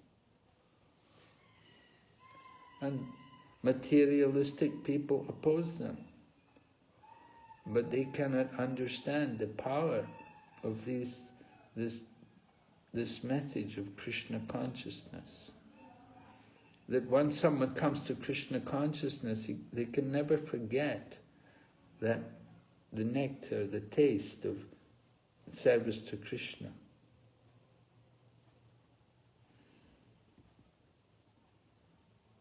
You relish the pleasure of serving Krishna. It's very difficult to go back to the material world.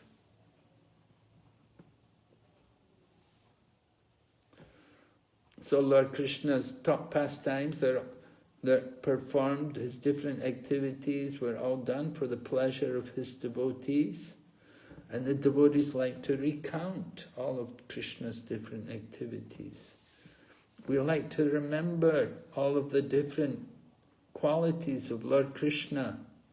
Sukadeva Goswami talks about his pleasing smiles, his affectionate behavior, his instructions, and his uncommon pastimes, like raising Govardhan Hill. So these different things, all very inspiring for the devotee to hear about Krishna, to relish the topics of Krishna.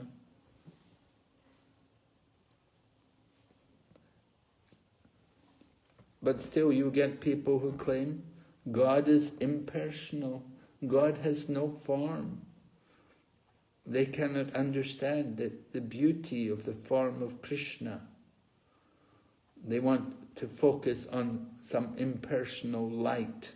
And they think anybody who has a form, it must be material. They cannot understand that there's such a thing as a spiritual form. And of course that form is pleasing to everyone. And Srila Prabhupada explains, he said, every part of his body is pleasing. His hands, his legs, his chest.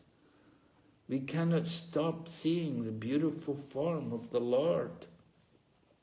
Just like when we go to temple and you see the deity, you see the beautiful deity, you see the beautiful lotus feet of the deity, you see Lord Krishna's beautiful legs, his waist, his chest, his arms, his shoulders, his lotus face, his beautiful smile.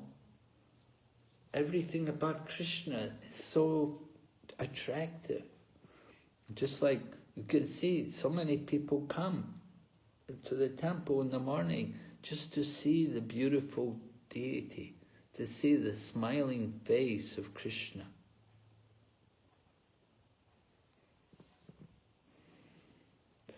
Right? Lord Krishna's earrings they're like sharks. He wears these shark-shaped earrings.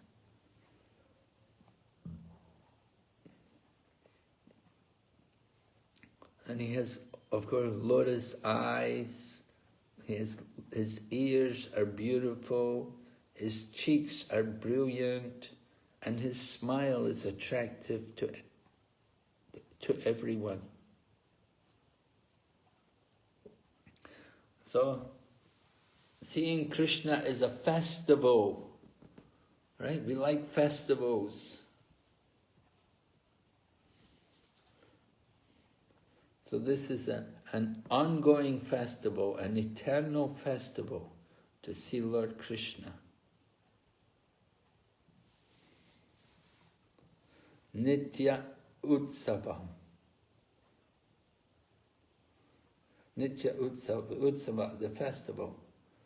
So Nitya, eternal, going on all the time, seeing Krishna. But still people are upset. We complain that our eyes are blinking, we're not able to see.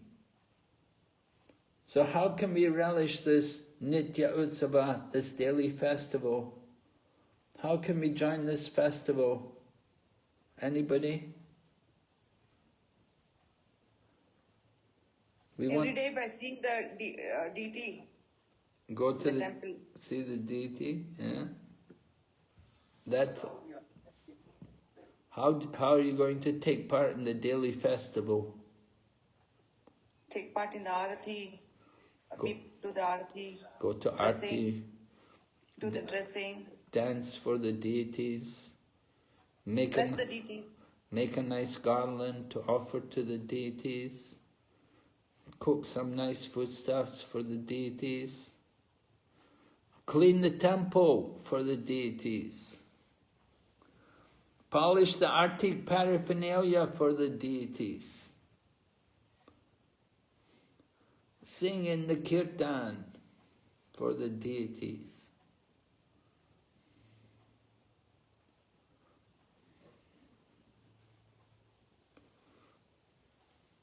Read Srimad Bhagavatam for the deities. Yes, we have Srimad Bhagavatam class every day. It's actually, we're talking for the pleasure of the deities and the devotees, but also for the deities. So why are the gopis so unhappy? What's the problem?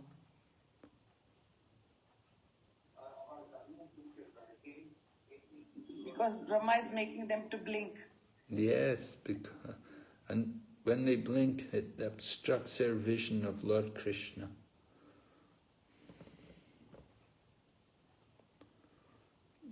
And why are the gopis worried about Krishna walking everywhere?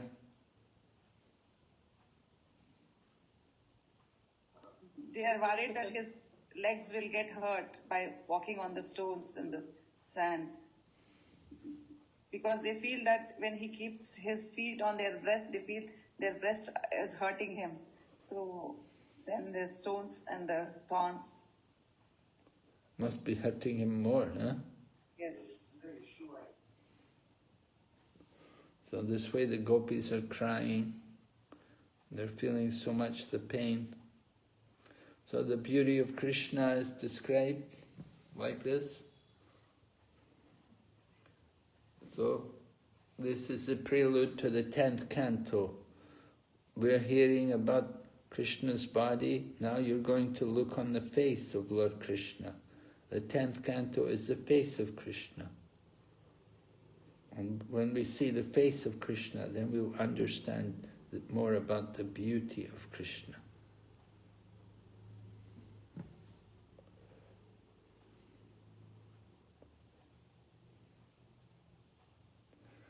So Prabhupada writes something interesting. He said, the beauty of Krishna's face was therefore much more appreciated by the gopis than by his friends, the cowherd boys, or even by Yashoda Mata, who was also interested in decorating the face of Krishna.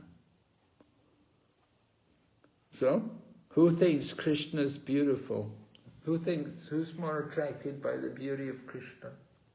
The gopis. Yes, the gopis. The gopis, they think Krishna's face is so beautiful, no need to decorate it. It's already beautiful as it is. And the cowherd boys, they don't care so much about Krishna's beautiful face. You know, they like to play with Krishna. They have a different mood from the gopis. And Yashoda, she wants to decorate Krishna, but the gopis, they think Krishna's already beautiful. So then we hear about Krishna's pastimes. Sukadeva Goswami is giving us some prelude. Lord Krishna is Lila Purushottam, the pastimes of the Supreme Person. How he goes to Vrindavan, he kills many demons, then afterwards goes to Dwarka, marries many wives who are the best of women, and he begets hundreds of sons, and shows the principles of householder life, that family life, there should be a child. Marrying many wives and begetting many children to show how to be happy, living according to Vedic principles.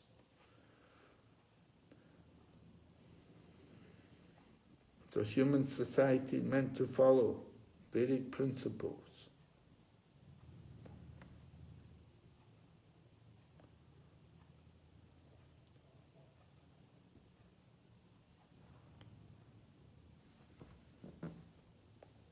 Okay, so Krishna is a Purusha, he is a person, not just any person, but he is the Lila Purushottama, the best of all persons.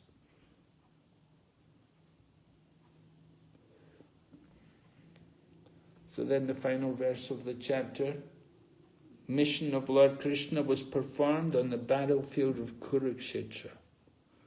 By the Lord's mercy, Arjuna was victorious due to being a great devotee.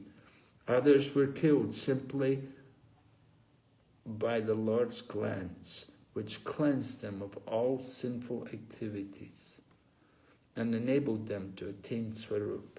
Finally, Lord Krishna instructed Uddhava about transcendental life, and then, in due course of time, he returned to his abode.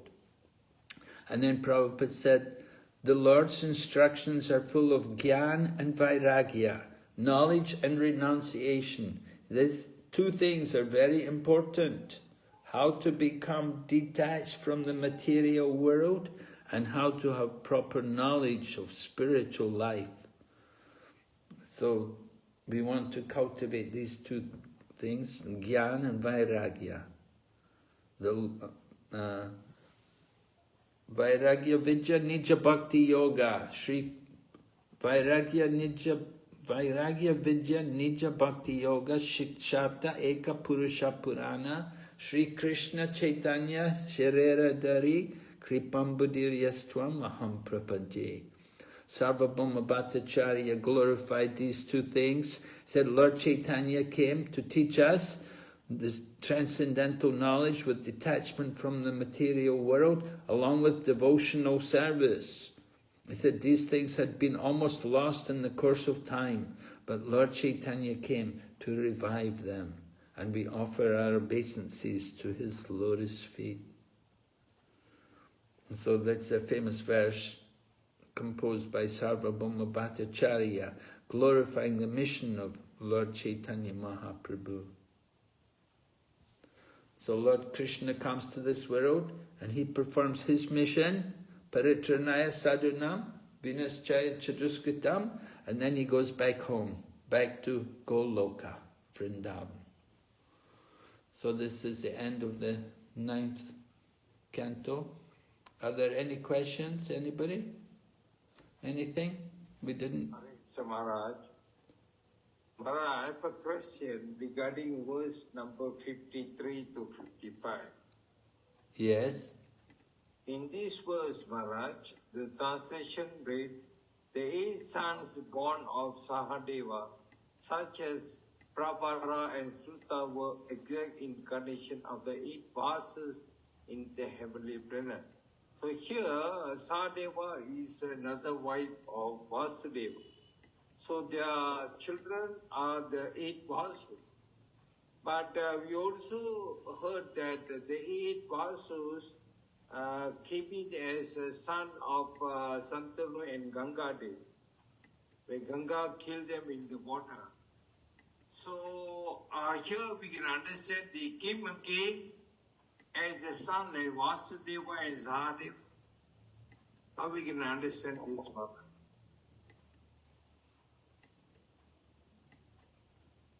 Well, maybe it happened in a different day of Brahma, I don't know. Let's see, text, what is it, 53? 53 to 55.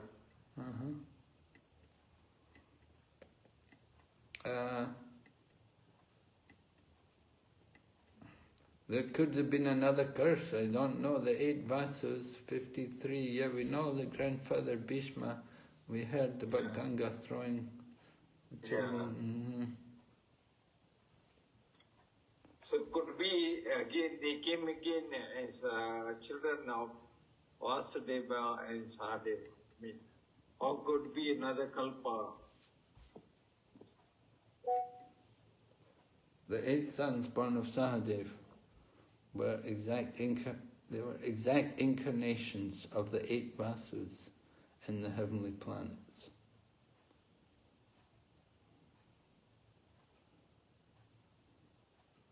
Well, it just simply said they were incarnations, right? They were exact incarnations. So after they had been cursed, they had to go down, they took birth, and then after they were thrown in the Ganga, then they went back to the heavenly abode. But after they come back to the heavenly abode, then again they incarnate, they take an incarnation. They want to take part in the pastimes of Krishna. That means they willingly incarnated. Huh? They willingly incarnated to join the pastime of the Lord. Yeah, it said they're incarnations, right? And what is their incarnation? Of the 8, they're exact incarnations of the 8 vasus in the heavenly planets. So they were incarnations, they came onto this planet, on the earthly planet, to take advantage of this earth planet that is easier to practice spiritual life. They came again, but they didn't have, it wasn't as a curse. It was an incarnation. No curse mentioned here. Yeah, it was not a curse. So. Okay, thank you, Maharaj. Okay, any other points? Any other questions? Anyone? Okay, if there are no questions, then we will finish here tonight. And, we wish you good luck with your ongoing study of the Bhakti Vedanta. We hope everything will go smoothly for you. And please keep up the good work, studying, hearing, chanting, discussing Krishna Katha. So thank you for giving me an opportunity to go over this section of the Bhagavatam with you. So, all glories Srila Prabhupada. Yeah. Thank you, Maharaj, for your association. Thank you, Maharaj. Hare Krishna. All glories to you, Maharaj. All glories to you. Hare Krishna. Srila Prabhupada ki jai. Jai. Thank you, Maharaj. Thank you very much. Hare Krishna. Hare Krishna.